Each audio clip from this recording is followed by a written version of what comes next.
अस्सलाम वालेकुम वरहमतुल्लाहि वबरकातुह।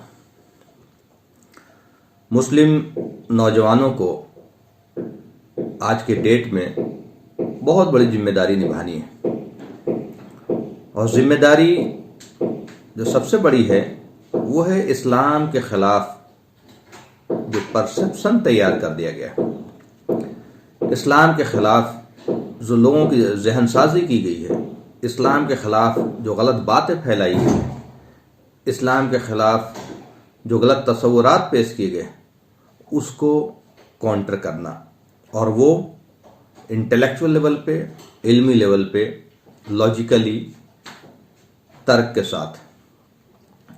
ये मैं इसलिए कह रहा हूँ कि जब सोसाइटी में नफ़रत फैलती है या फैलाया जाता है तो लोगों के अंदर एक गलत परसेप्शन पैदा हो जाने की वजह से जिसके बारे में गलत चीज़ें फैलाई जाती है उसकी अच्छी चीज़ें भी नहीं दिखती, फिर हर चीज़ बुरा ही दिखता है, और वही हो रहा है इस्लाम के साथ। अफसोस उन लोगों के लिए नहीं है जो जाहिल हैं, कम पढ़े लिखे लोग हैं। अगर उनका तसव्वुर इस्लाम के ख़िलाफ़ ऐसा है तो खैर उसमें तो हम कुछ भी नहीं कर सकते, लेकिन जो पढ़े लिखे लोग हैं उन लोगों का भी जहन जो है इस्लाम के ख़िलाफ़ ख़राब हुआ, तो उसकी वजह यह है कि लोगों ने गलत परसेप्शन फैलाया। अभी मैंने एक वीडियो देखा एक दो रोज कबल, उसमें एक मोहतरमा जो काफ़ी बड़ी वकील है वो कह रही इस्लाम में है क्या, सिवाय बुराई के इस्लाम में कुछ है ही नहीं। इस्लाम में सिवाय मोहम्मद सल्लल्लाहु अलैहि वसल्लम को, उनकी तारीफ़ें, इनके पैगंबर की तारीफ़ें, उसके अलावा और कुछ भी नहीं इस्लाम बताता। बस अल्लाह है और मोहम्मद सल्लल्लाहु अलैहि वसल्लम है, ये 1400 साल पहले ये धर्म आया, और ये सबको गलत कह रहे हैं, ये सब के ख़िलाफ़ बोलते हैं, ये सबको काफिर बोलते हैं, ये सबको मुशरिक बोलते हैं। ये गलत तस्वुर जो है इस्लाम के ख़िलाफ़ पेश किया जा रहा है, और हर बुराई को कोई भी मुसलमान कोई एक बुराई कर दे तो उसको ऐसे पेश किया जाएगा जैसे सारे मुसलमान उस बुराई में इन्वॉल्व हैं।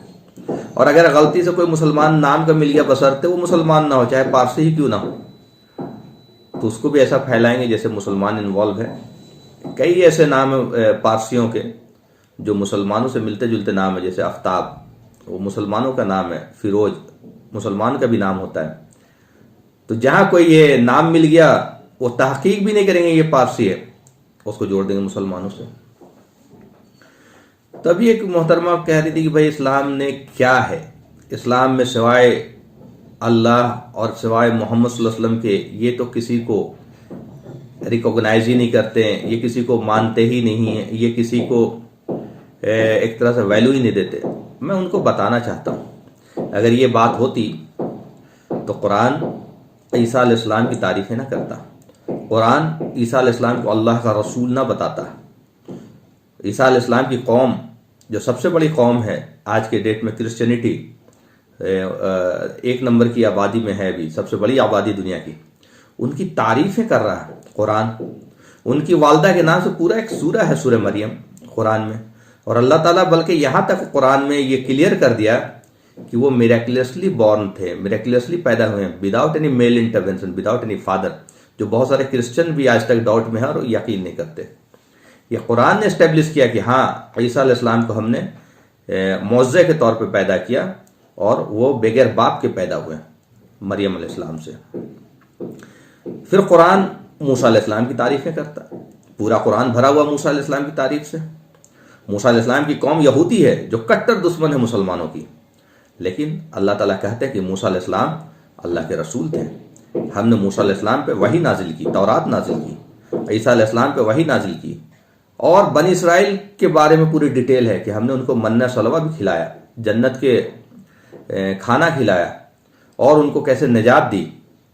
फिर कुरान में और भी 25 रसूलों का जिक्र है, इब्राहिम अलैहिस्सलाम का जिक्र है। फिर कुरान में आता है कि हमने दुनिया में कोई ऐसा नेशन, कोई ऐसा कौम, कोई ऐसा जगह नहीं छोड़ा जहां अपने दूत, अपने रसूल ना भेजे हो ज्ञान देने के लिए।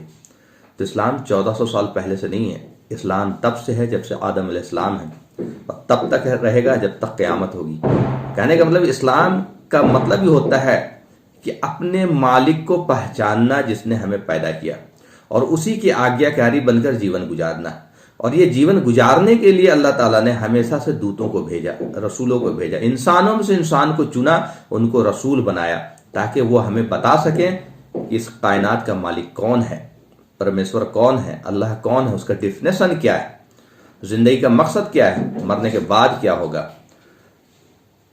मालिक एक है, ये सब लोग मानते हैं, दो नहीं हो सकता। अगर मालिक दो होते तो लोगों के अलग अलग धर्मों के मालिक अलग अलग होते, या अलग अलग कंट्री के मालिक अलग अलग होते, या हिंदुस्तान का मालिक अलग होता, अरब का मालिक अलग अलग होता, तो लोगों के डिजाइन अलग अलग होते, इंसानों के डिजाइन अलग अलग होते हैं। दो अलग अलग मालिक एक तरह का प्रोडक्ट क्यों बनाएगा? न दुख के लेवल पे, न सुख के लेवल पे, न पेन के लेवल पे, न एहसास के लेवल पे, कहीं कोई फर्क नहीं है, न डिजाइन के लेवल पे। जो फर्क है वो क्लाइमेटिक है। तो ये बात, इस बात का सबूत है कि वो मालिक एक है, चाहे हम उसे वो अल्लाह बोले, रहमान बोले और परमेश्वर बोले या गॉड बोले, वो एक है। तो जब मालिक एक होगा तो उसका कानून यूनिवर्सल होगा सारी इंसानियत के लिए, दो नहीं हो सकता। ऐसा नहीं हो सकता कि मेरे मरने के बाद दोजख और जन्नत होगा और दूसरों के लिए कुछ भी नहीं होगा, और या दूसरों का मेरा सिर्फ हिसाब होगा, उनका कुछ भी नहीं होगा। नहीं, कानून एक है। मरने के बाद सबको दोबारा क़यामत के दिन उठाया जाएगा और सबके कर्मों का हिसाब होगा। और ये ज्ञान मूसा अलैहिस्सलाम को भी दिया, ये ज्ञान ईसा अलैहिस्सलाम को भी दिया, और ये ज्ञान पहले जितने भी स्क्रिप्चर्स, होली स्क्रिप्चर्स हैं, आप उसमें ढूंढेंगे तो वो मिलेगा कि मरने के बाद स्वर्ग और नरक है, हिसाब किताब है। तो जो लोग मालिक में यकीन रखते हैं, ईमान और आमिल सालिहात करते हैं, अच्छे अमल बुरे अमल से बचते हैं और मालिक की फर्माबरदारी करते हैं, तो वो सत्य बात की वसीयत करते हैं, हक बात की और सब्र की वसीयत करते हैं, तो उन्हीं का ठिकाना हमेशा के लिए जन्नत होगा, बाकी लोगों का ठिकाना जहन्नम होगा। भाई जो मालिक को माने ही ना, या मालिक के साथ किसी और को मालिक कहे, तो ये तो मालिक के इंसल्ट हुआ ना। एक आदमी मालिक को मानता ही नहीं तो उसे क्यों जन्नत दिया जाएगा?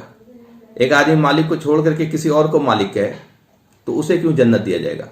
भाई जाहिर सी बात है, यह सारी कायनात मालिक का है, और मालिक के कानून के हिसाब से अगर हम चलेंगे तो दुनिया में भी चैन सुकून देगा, अब मरनोपरांत स्वर्ग देगा, जन्नत देगा। जो लोग मालिक के इनकारी होंगे, या मालिक को छोड़ के किसी को मालिक कहेंगे, या मालिक के साथ किसी को भी मालिक कहेंगे, उनका ठिकाना हमेशा के लिए जहन्नम होगा। ये सीधी सी बात है। भाई जो मालिक है उसी को मालिक कहेंगे, और मालिक कौन है? वो अकेला है, एक है, दो नहीं, अनेक नहीं।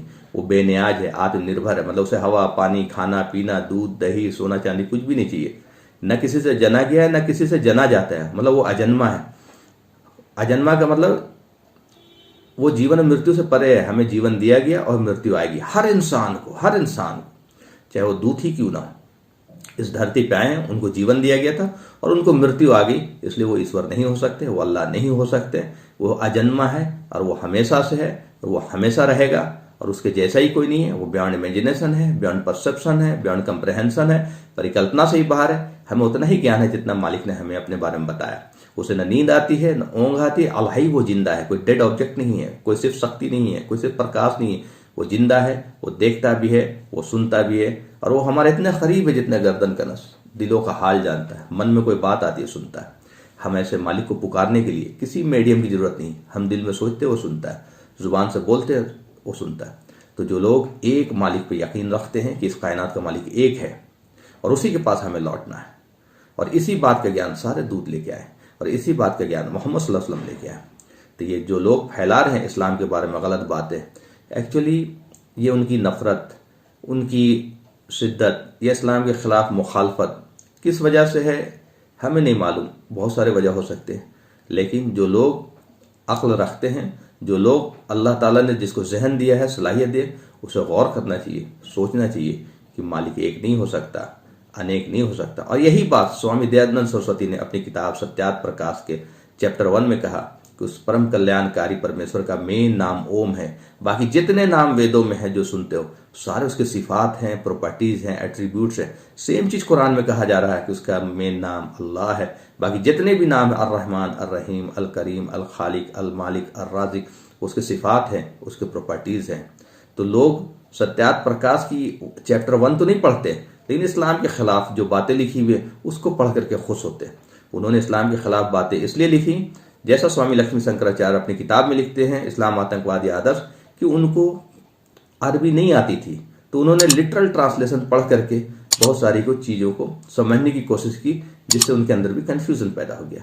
मैं आग्रह करता हूँ अपने यंग मुस्लिम नौजवान को भी और अपने गैर मुस्लिम भाइयों को भी कि कुरान खुले मन से एक बार पढ़ें और ये देखें कि ये ईश्वर की वाणी है। इसमें आपके लिए हिदायत है, इंस्ट्रक्शन है, नसीहत है, वसीयत है, ताकि हम समझें अपनी ज़िंदगी का मकसद। व आखिर दावाना अल्हम्दुलिल्लाहि रब्बिल आलमीन।